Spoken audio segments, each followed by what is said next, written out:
Just wondering about, when you look at the map, it's really interesting and it borders with Belarus. What kind of cooperation is there in terms of extending the zone into Belarus? Is that a plan, or is it not necessary, or nothing stops? Radioactivity doesn't stop at borders, as you know.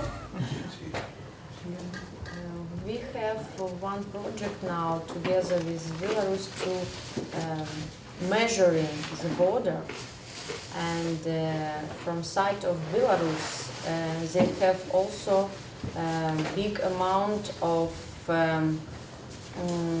stage like our eco center, but it's called some another way, and they also monitoring every day the situation. But the border with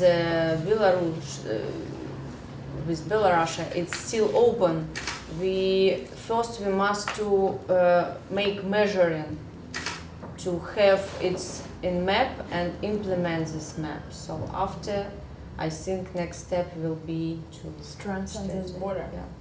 But you have joint exercises with the Belarusian Yes, firefighters. It's a little bit another.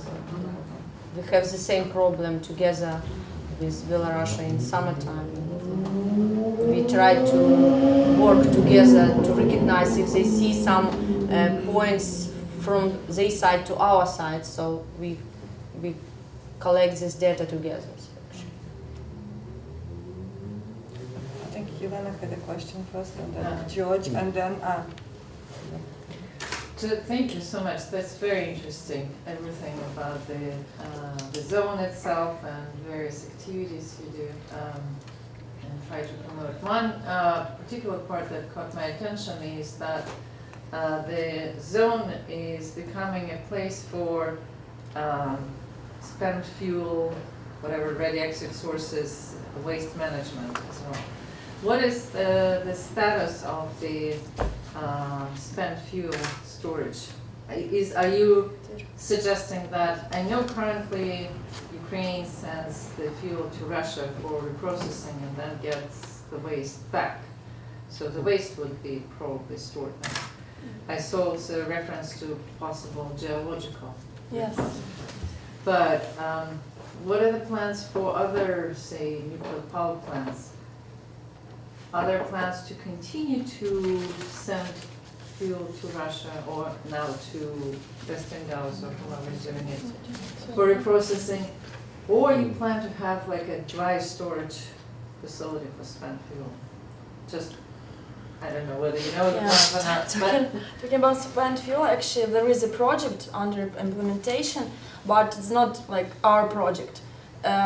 This project is provided by state enterprise Energoatom, which is under the Ministry of coal industry of Ukraine. And on the territory of exclusion zone, they built spent nuclear fuel storage 2, SNF2. So it's under construction, where all the spent nuclear fuel from all over Ukraine will come. Yes, and talking about Russia, yeah, we face this problem with sanctions, with processed waste, and in the nearest future there is already a project design of such a storage in Chernobyl, but we need help, we need assistance, and we work closely with the IAEA. They will help us to build such a storage for waste to be returned from Russia. Thank you. Thank you. Actually, let me answer part of my question. You mentioned the number of fires that you have in the exclusion zone. How do you fight them? Do you fight them from the air, or do you fight them? It also depends how big it is. For example, in August 2016, we had actually very big, and it was together in part where it's border with Belarus. And then we, of course, fight from the air. But mostly we provide some special measuring around the forest, and in the forest we have roadmap for 10 years where we cut trees every year. Some special place we cut trees that fire, in case it came, it don't go and not going around. So if, and this help, but if it go bigger, of course we use air and helicopters. But we have stations and we have old equipment. CCTV. It's very old, but it will be modern in future, and next 2 years I think we have planned to modern this. Thank you. Okay, so my question, you mentioned a little bit one of the previous questions about Russia and like talking about like spent fuel and that kind of stuff. Do you have any other partnerships with Russia? Or any No. cooperation with them? No, we have closed all relationships in terms of cooperation with Russia due to the situation and the policy of Ukraine. And take into account that we are state body, we don't cooperate with Russia at all. Okay. Yeah. Yes, thank you for the presentation. I think maybe I didn't understand correctly. The report on the recovery of orphan sources, is that already done, the report, or is just the first two stages? Yeah, a report on, it's like database of all the historical data and another data sources from the state register. So yes, our Chernobyl Research and Development Institute, our implementer, they have provided us with such a report. I think it's with restricted access. Okay. Can you share some of the findings on how to, the findings of the report can enhance prevention of nuclear trafficking? We can share. Okay. No, maybe now or? or if you can share the report. Is there written, is there written report? Yeah, it's a written report, but The first stages, right? it consists of all the, how to say, all the data from the state register and historical data of all the ionizing radiation sources which were in possession of different enterprises, institutions, and it contains the total number, but I can't tell you right now the numbers, unfortunately, because this report, I don't have it.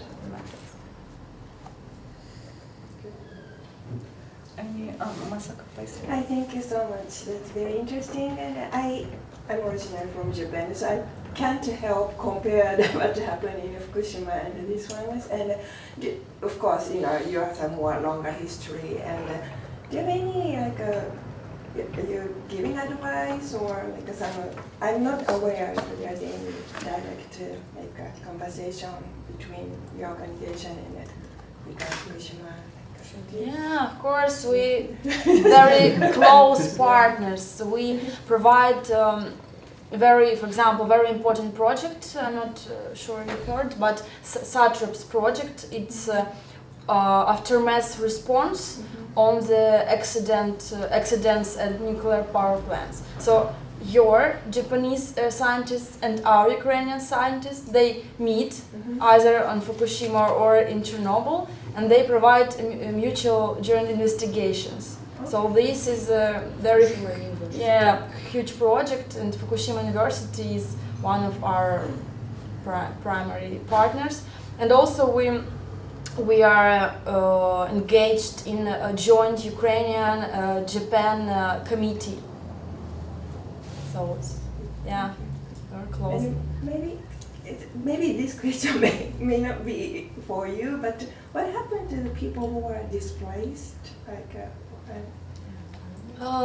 just you don't want to because it's a huge issue. Yeah. So just out of curiosity.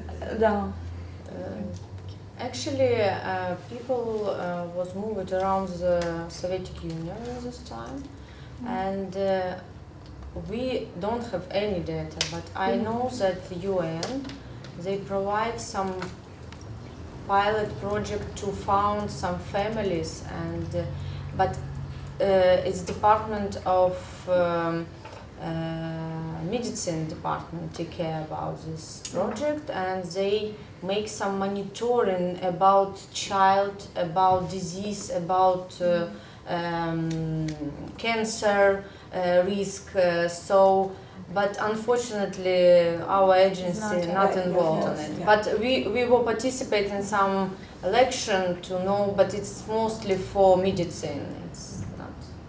There are some people, they, how say, out of law, they are, for example, 80 years old or 90 years old. There are just, how many of them? 150. 150 people, they still live in Chernobyl suburbs. They have houses and some. Yeah, they chickens, grow yeah. vegetables. I Yeah. think they call it Outside of resettlers. Yes. Outside of the city? No, inside. Yes, The they 30 out of kilometer, law. right? Yeah. But in the 30 kilometer, not in the. No, not 10, no, 30 kilometers. 30 and in villages near. And you Yeah. could actually see them as a part of the tour. They like, yeah, they like our legends, and we can't deal with them.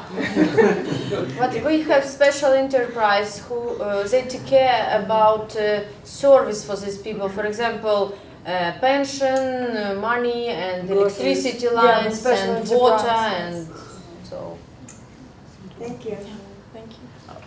Another? So I'm very interested in the idea that you guys get tours and stuff, that you go and like check out this place that, but I'm kind of interested also in, I imagine that there's some, you know, radioactivity in places that still exists. And although you guys say you have like certain roads that you know are safe and certain areas people can go visit that are safe, what about people who just don't pay attention to those and they just walk around randomly through It's different not places? It's not possible. Every team, before to go in Chernobyl exclusion zone, first of all, it's have procedure to register. rules. Yes, and in every team, it's 5 people, 10 people, or 2 people. All the time, they have specialists together with equipment to monitor situation and to know exactly. They know exactly roads where they will go, and you have no right to go somewhere without You'll this Caught protection. by police. When we were there, we were part of the official delegation, but we saw a few tour groups, and there were at least 2 people, one with the Geiger counter, but some tourists were wearing this plastic like raincoats. You could just, but there were still Geiger counters, and there are certain areas where you are not supposed to go, and you know that's how. But I think Yeah, it's quite. it's under control. Yeah, the rules of behavior are very strict, actually. And you also there is when you enter the zone and when you leave, there is a monitoring. Check, yeah. You have to they check you the portals. Oh, make sure you don't take stuff with you. But yeah, also see if you're contaminated. But shoes. actually, there are some, I call them crazy persons, stalkers, which just enter the exclusion zone by forbidden routes without a guide. They just climb in the highest buildings, take photos. They are really crazy, extremely, I don't know. So they are out of law as well. So like how do you capture them if you don't know until they get back home? We don't, because this is a question. This question. So National Guard and National Police is dealing with these guys. So it's not our direct responsibility. Yes. So animals are not crazy. But there's a problem, right, with animals in the area going to different migration. How is that handled, or do people just monitoring it, or? Yeah, it's quite a difficult question, not from your side, but for us.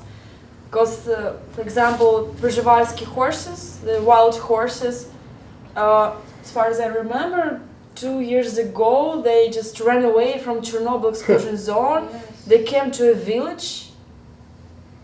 Yes, to a man, and he didn't even know what to do with them. He called a guy, guy from tourist organization who is dealing with Chernobyl.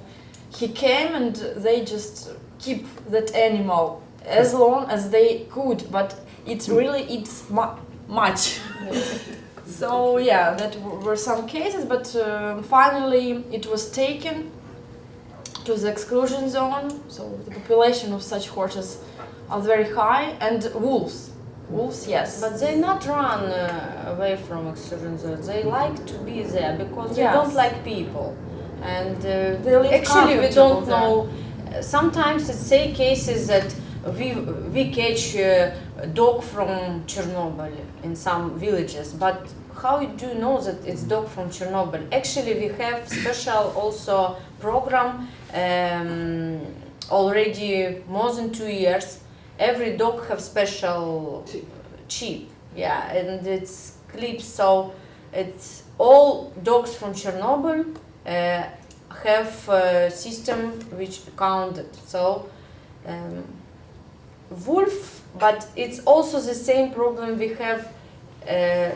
Belarus has, for example, when they built big project also from alternative energy, they built some solar park.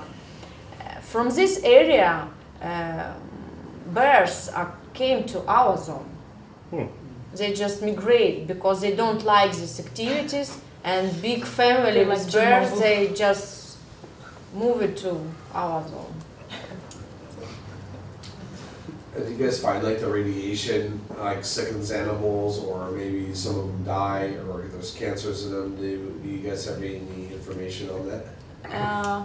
It's very rare occasions. Yeah, it's yes. it was maybe It used to be a long time first ago. 5 years, but after nature it's renewed. This maybe some animals with disease they just die, but now it's no some special things with 2 heads, or I At don't least know. we It's not provide, like this. we provide monitoring on a Yeah. constant basis. So Yeah, it's just 4 it tells, you know. Never So nothing on a video. Never been catch some animals with 5 legs or 2 heads. It's just picture. No one see it. So That brings, if I may ask a question, you know, what do you do? How do you educate the population? You know, is your agency involved in the specifically public outreach against radiophobia and education of population on the dangers and what are myths, what are realities? Thank you for your question. Actually, we are trying to implement such projects. But talking about Ukrainian population, even those living in Kiev, they have never been in Chernobyl, and they don't know that it's possible to go there. In the nearest future, I think we'll implement such a project. Now it's just some lectures, seminars, and brochures schools, and some special but it's not like videos on TV, but not so popular. radiophobia. It is, But, it exists still. We have the deputy of our head of agency, Mr. Nasvit. He is IAEA expert. yeah, and he is keep in touch with problematic of Chernobyl from long time. And his opinion and how he say to me first time when we meet, he says that the result of stress for human of this movement from this zone, it was more more bad or more disaster than radiation. Because it's just in our minds that radiation, and people start to think about and make huge stories, and so this stress it's more big problem than radiation. And I think it must be some project, or I don't know, some information for childs and human and everyone around Ukraine to start to think some in a different way, because we still have some people, I ask from government system pay money every month for Chernobyl child or some Chernobyl I don't know, liquidators. It's okay, yes, they was, but it's not much them left. So. Chernobyl child is already 30. And it's big amount of money going from budget, but actually we don't know for what. It's not our question. Yeah. Are there any other questions? Okay, well, let's give another round of applause.